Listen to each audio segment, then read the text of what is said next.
Welcome back, Defenders. Jake here. Today's video, we've got a lot of good news for Ukraine and a lot of terrible news for Russia. Let's start with this. 4 Russian aircraft shot down within their own borders. Some news agencies are reporting 4, others are reporting 5, but it's definitely at least 4. Multiple possibilities exist as to what brought down these aircraft, but most would mark a major change in Ukraine's counter-air abilities. So officially, it was a Russian Su-34, Russian Su-35, and 2 attack Mi-8 helicopters. These 4 aircraft were on their way to Ukraine to conduct a bombing campaign. They thought they were safe, still inside of Russia, and someone or something shot them down. There's lots of videos online from different angles. I'll link them down below if you want to check them out. But these videos were filmed by Russians with their smartphones and then uploaded to the internet. And the loss of the aircraft is important, don't get me wrong, but the bigger loss for Russia is the 9 crew members that didn't survive. Russia is reporting that none of the crew of these aircraft survived the crashes. Russia has factories where they can make more helicopters or Su-34, Su-35s, but to create a competent and capable pilot to fly these aircraft, that takes serious money, that takes serious time. And for the Russian Air Force, this was their worst day since World War II. It's been probably over 80 years since they lost 4 or 5 aircraft in a single day. So if you want to see a Su-35 get hit with a missile and then slam into the earth, I'll link the video down below. And officially, Ukraine is not taking credit. The Speaker of the Air Force of the Armed Forces of Ukraine said that combat aircraft and helicopters in Bryansk were shot down by the Russian air defense system. So Ukraine is saying that Russia accidentally shot down their own aircraft. How likely is that? 1, yeah, that's possible. 2, that seems crazy, but still within the realm of what Russia is capable of. But to shoot down 4 or 5 of your own aircraft in a single day, I don't buy that. So more than likely, I do think Ukraine was responsible. What are the possibilities? And Bryansk is about 50 kilometers away from Ukrainian-controlled territory. So here's the city of Kyiv, here's Kharkiv, this is Chernihiv, and this is Sumy. And here is the city of Bryansk. This is where the aircraft went down. So either Ukrainian special forces crossed into Russian territory with man-pads, Stinger missiles, to bring these down, or Ukraine moved one of their anti-aircraft systems right to the border to get within 50 kilometers of Bryansk. That's incredibly risky to do, to move your air defense systems so close to the border where they could be hit with Russian artillery systems, but we don't know. Maybe Ukraine did move an air defense system right to the border and then immediately pulled it back. Just another variable to confuse and panic the Russians. Now they don't feel safe flying helicopters within 50 kilometers anywhere of the Ukrainian border. Next big problem for Russia, Ukraine's Storm Shadow missiles have arrived. The United Kingdom has confirmed that they sent these Storm Shadow missiles to Ukraine, and this article is from May 11th, so within 2 days, Ukraine used these on the Russians on the front lines. So let me give you the quick specs to the Storm Shadow missile, and it has a maximum speed of 1,000 kilometers per hour. The warhead is 450 kilograms, operational range 250 kilometers, and it flies at a very low altitude, only 30 or 40 meters, to avoid detection. That's going to become important in a second. And here is what the Ukrainians chose to hit. This is a military barracks and command post in the city of Luhansk. And this is outside of the Gimler's range, launched from HIMARS, of 80 kilometers.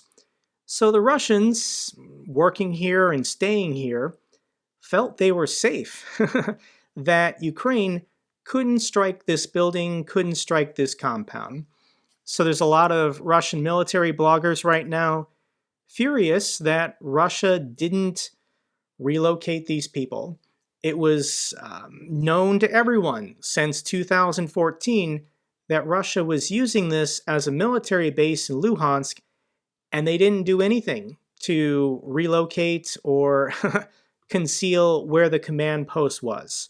So the first day that Ukraine got the Storm Shadow missile, they immediately took out this command center in Luhansk.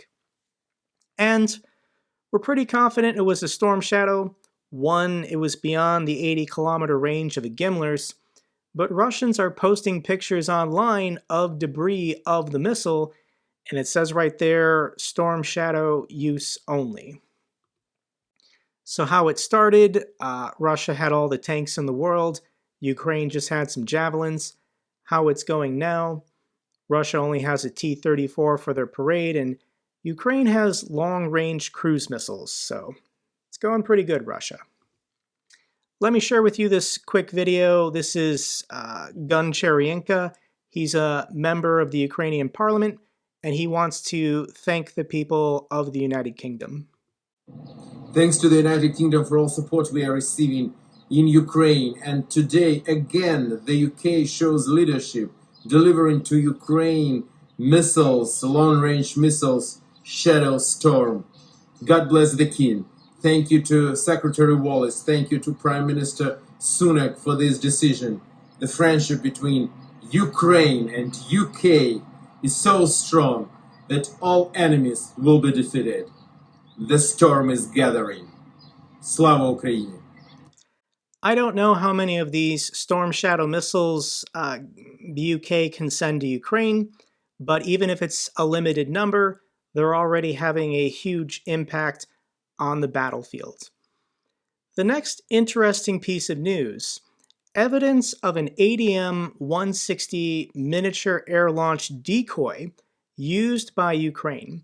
This is a US-made MALD, and it's used to help clear paths through enemy air defenses for friendly aircraft and missiles.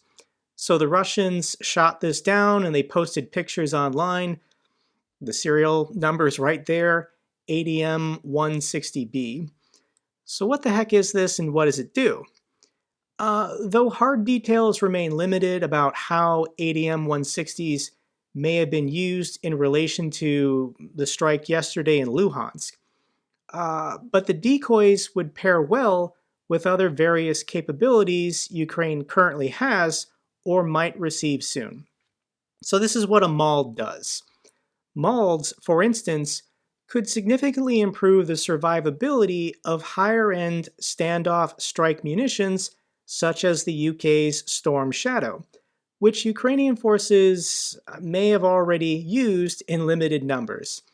They would be doing so by giving Russian air defenses far more prominent, and in some cases even more threatening, targets to detect and try and engage than the low-flying and hard-to-detect Storm Shadow missile. This type of highly coordinated assault is exactly what the MALD was designed for. So this is speculation. What was it used for? And the United States gave these decoy long-range missiles that don't have a warhead to the Ukrainians to help the Storm Shadow successfully hit its target. So Ukraine could have fired off a couple of these to confuse and distract Russia's air defense systems so the Storm Shadow could get through and hit its target.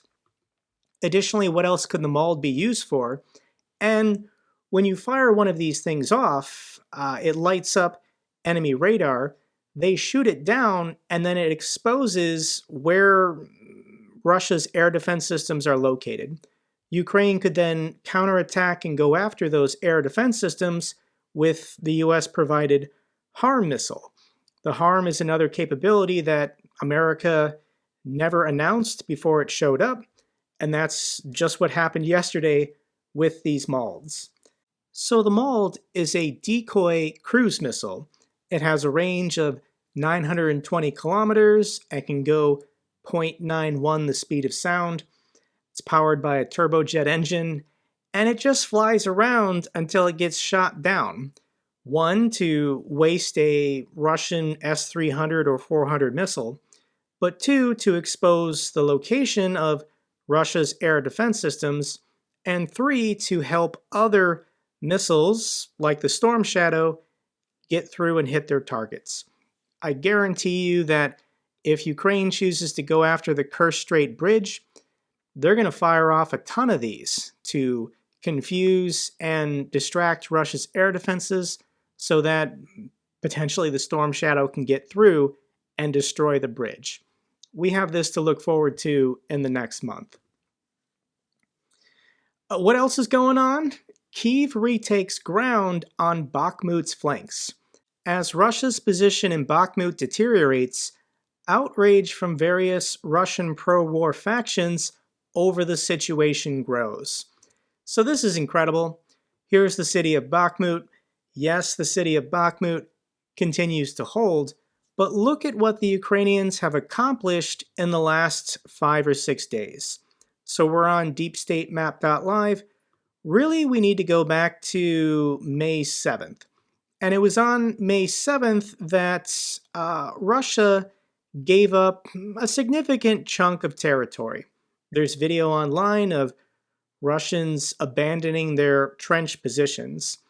And I don't know what spurred the Ukrainians to go on this local counteroffensive, but they started attacking Russia's undermanned trench positions. So if we go forward in time, 5 or 6 days, they've taken back a little bit of territory here, a little bit here, a little bit here, and a little bit here, indicating that they might want to push to retake the south of Bakhmut and the north of Bakhmut, encircling any Russian forces still inside the city. This is Prigozhin's worst nightmare. Wagner chief says Russian army is fleeing near Bakhmut. So he puts out a video every day, being critical of the Russian military. Let me read for you what he said in yesterday's video. We've got about 20 buildings left, and then Bakhmut will be fully taken. Around 20 multi-story buildings, not counting small buildings in the private sector. But the taking of Bakhmut gives the Russian Federation nothing, because the flanks, which are staffed by the regular Russian military, are crumbling, and the front is failing. And the Defense Ministry's attempts to smooth over the situation somehow in the media space are leading and will lead to a global tragedy for Russia. So stop lying immediately. If you've run away, set up new lines of defense. But what you're trained for, that defense, is not capable of holding that defense. They are simply nobodies, referring to the regular Russian military. And so what has been happening recently, and what I've been warning about for a long time, is coming to pass. And it's leading to a great tragedy for our country. That's some pretty strong language from a guy who's been fighting on the front lines in Ukraine for since it started a year and a half ago. And online, anybody who supports Ukraine, honestly, we can't get enough of this. Prigozhin trashing the regular Russian military, attacking Gerasimov, attacking Shoigu, calling them weak, calling them incompetent. But I don't think this is going to last much longer. I don't think Prigozhin is going to be alive much longer using language such as this. In a different audio recording he put out, he called for members of the regular Russian military to stop obeying the chain of command, to stop following their commanders in the regular Russian military, and to follow him instead. He called for a rebellion, he called for a mutiny, and to have soldiers follow the Wagner Group. How do you tolerate that if you're Defense Minister Sergei Shoigu? And Russian state TV is not any better. Let me play for you a clip from yesterday. Olga is speaking, and I want you just to hear her tone, the tone in her voice, the way she talks about the war now. Генерал Сырский подтвердил успешную контратаку ВСУ под Бахмутом. Также на ставке сверили долговременные контракты на поставку боеприпасов и ракет. Хочу отдельно сказать, мы никоим образом не сеем панику, не предаемся унынию. Уныние – грех, победа будет за нами, в этом никто не сомневается. Но надо сохранять трезвомыслие и адекватность. Ситуация максимально серьезная. Такой серьезной, наверное, не было никогда. Это война, и мы воюем не с Украиной, мы воюем с НАТО. Все серьезно. So she's saying the right things, that Russia is still going to win this war. But I don't feel it. I just don't feel it from the way she speaks and her tone that she actually believes anything she's saying on Russian state TV now, that they have a chance of winning this war. So just to summarize the most important events from the last 2 days, Russian lines at Bakhmut are crumbling. There's videos online of them fleeing their trench positions.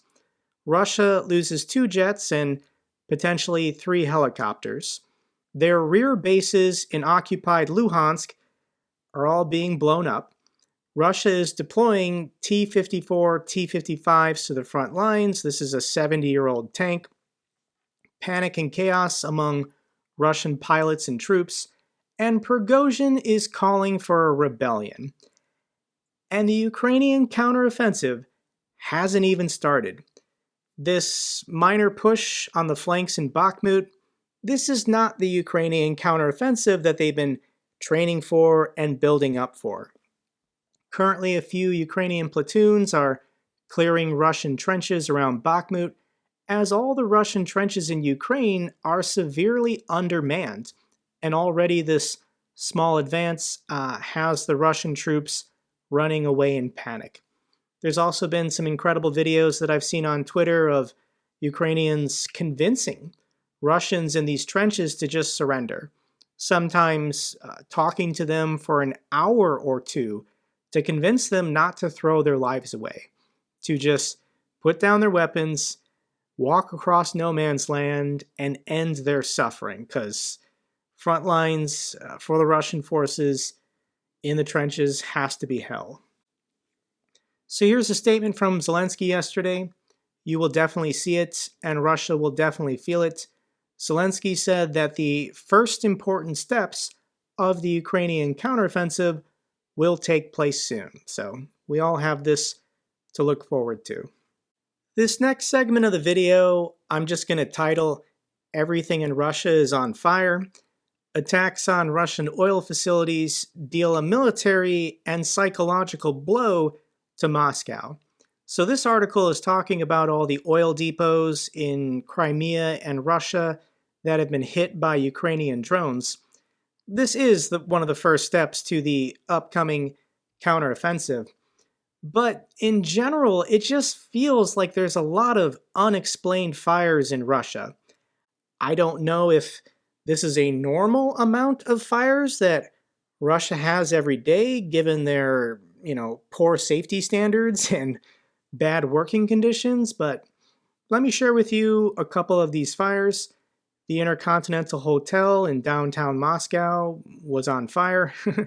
The Chernihiv factory in Moscow, which produces engines for MiG-29 fighter jets, was on fire. A strong fire in Dzerzhinsky, a suburb of Moscow near the power plant, and that is a massive tire fire. That's got to smell really bad. Giant fire in Tolyatti, Samara. Fire has engulfed 6,000 square meters and a paint factory. Apparently this is a paint factory where Lada Motors gets their cars painted. And then, of course, in occupied Luhansk, more unexplained fires. I think anytime something in the occupied territories catches on fire or blows up, Russia's just going to say it was a storm shadow. Here's the next insane story, but where is the dictator of Belarus? Lukashenko has not been seen publicly since the parade in Moscow on May 9th. And this is a report from Jason J. Smart. He's with the Kyiv Post. And he says that a Belarusian dissident has told him Lukashenko had an extensive myocardial infarction. Likely he was put into an artificially induced medical coma. So nobody has seen or heard from Lukashenko in 5 days. Russians poisoned him like they did McKay. Yeah, this is concerning. And what would happen if Lukashenko were to die is that Putin would say the Ukrainians poisoned him. The Ukrainians took out the dear leader of Belarus. Russia will protect Belarus because obviously Ukraine is planning to attack them. Russia would just absorb Belarus back into Russia and maybe have a fake referendum, maybe not. But this is bad news because Putin wants to mobilize the Belarusian military and, conscript Belarusian men and force them to Ukraine to go and fight. So I can't believe I'm saying this, but I really hope that Lukashenko lives. Ideally, he just lives 1 day longer than Putin. He's the longest serving dictator in Europe. He's not a good guy, but to give him credit, he's chosen not to send his military into Ukraine, and the entire world would like to keep it that way. So if there are any Western doctors or Western specialists that can give a consult and help out the hospital in Minsk, that would be doing everyone a favor. More bad news for Russia. Here's an interesting graph. This is the number of cases of unauthorized abandonment. So this is AWOL, soldiers being prosecuted for abandoning their posts. So in 2021, these are the Russian military's own reported numbers. They had 600 prosecutions of soldiers abandoning the military. In 2022, this shot up to 1,000. And so far for 2023, 4 months into the year, they've already surpassed their own reported number from last year. So this is kind of a linear graph over time, and you can just kind of extrapolate where the number of Russian soldiers being prosecuted for abandoning their posts will be by the end of the year, and it's going to be like 4,000. So Russian troops are not happy with this war. More bad news for Russia. Good news for the EU is that the price of natural gas in Europe is at a 2-year low. It's down to 32 euros per megawatt hour. That's basically where it was in July of 2021, 2 years ago. So Europe is proving that they can survive and they can live without Russian energy. I think this is good for the European continent to just, shut the door to the Russians and say, we're not going to do business with you anymore. You're not good people. Let's get to the good news for Ukraine. Germany announced a $2.95 billion security assistance package for Ukraine.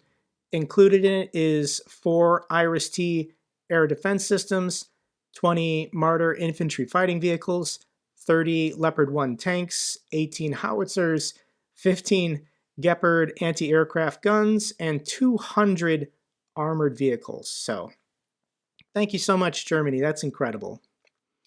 Switzerland is giving up their neutrality. Not really.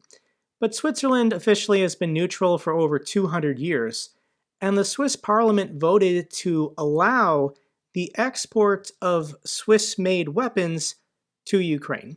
So Switzerland is not going to be donating weapons to Ukraine, but any Swiss-made weapons in other countries, if those countries want to give those Swiss-made weapons to Ukraine, they're now allowed to do so. So this is a huge change in the political alignment of Switzerland, and this is great news for Ukraine.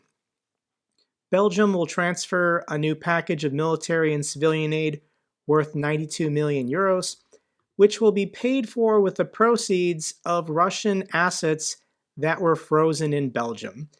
This should be happening everywhere. Everyone who seized and froze Russian assets, it should all be redirected to Ukraine. Russia should be paying for this war for Ukraine, and Russia will pay for the reconstruction of Ukraine. It's got to happen. Final couple feel-good clips I have for you. The first one is just Ukrainian tankers stopping by a gas station to fill up.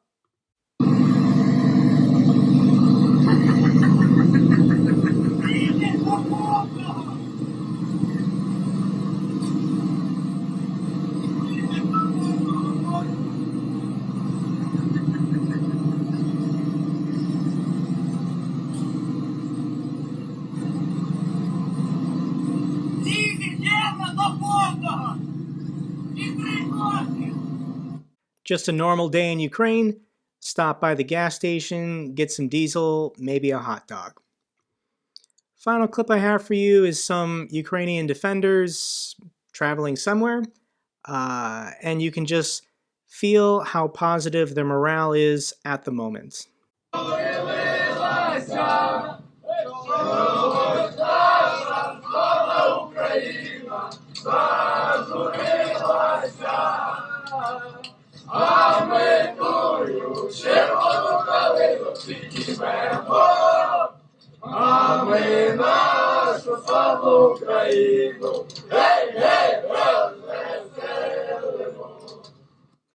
They're looking good.